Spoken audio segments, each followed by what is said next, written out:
गुल्मीको सत्यवती गाउँपालिका ४ लिम्घा गुल्मीमा नेपाल नेत्र ज्योति सङ्घ जिल्ला उपचार तथा शल्यक्रिया सेन्टर तमघास श्री कृष्णहरि रुद्रावती सापकोटा आँखा उपचार केन्द्र मुसिकोट ७ वामी टक्सा गुल्मीको आयोजना र समन्वय लिम्घा स्वास्थ्य चौकी वडा कार्यालय र लिम्खेली युवा क्लब लिम्घाद्वारा निःशुल्क आँखा शिविर कार्यक्रम सम्पन्न गरियो।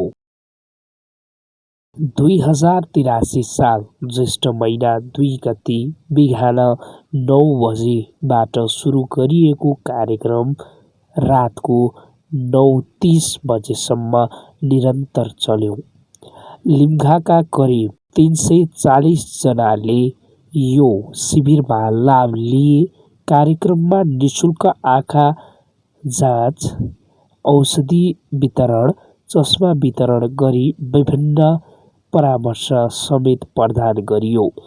कम सेवाग्राहीको उपस्थिति कल्पना गरिएको यस कार्यक्रममा सेवाग्राही उल्लेखनीय उपस्थितिले कार्यक्रम थप अविस्मरणीय बन्न पुग्यो। औपचारिक कार्यक्रम समेत सफल भएको यस कार्यक्रममा सत्यवती गाउँपालिका अध्यक्ष टीकाराम पाण्डे प्रमुख अतिथि र पालिका उपाध्यक्ष निर्मया तरामु र सभाध्यक्ष वार्ड नम्बर ४ अध्यक्ष पीताम्बर गेवाली र करिब 12 जनाको विज्ञको उपस्थिति तथा उपचारका टोलीबाट सेवा प्रदान गरियो।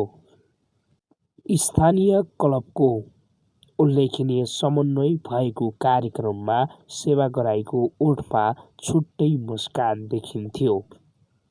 त्यसैले होला जब हाम्रो शरीरको संवेदनशील ज्ञानेन्द्रिय आँखाको सुरक्षाका लागि चिकित्सक र सेवाग्राही उपस्थित भए।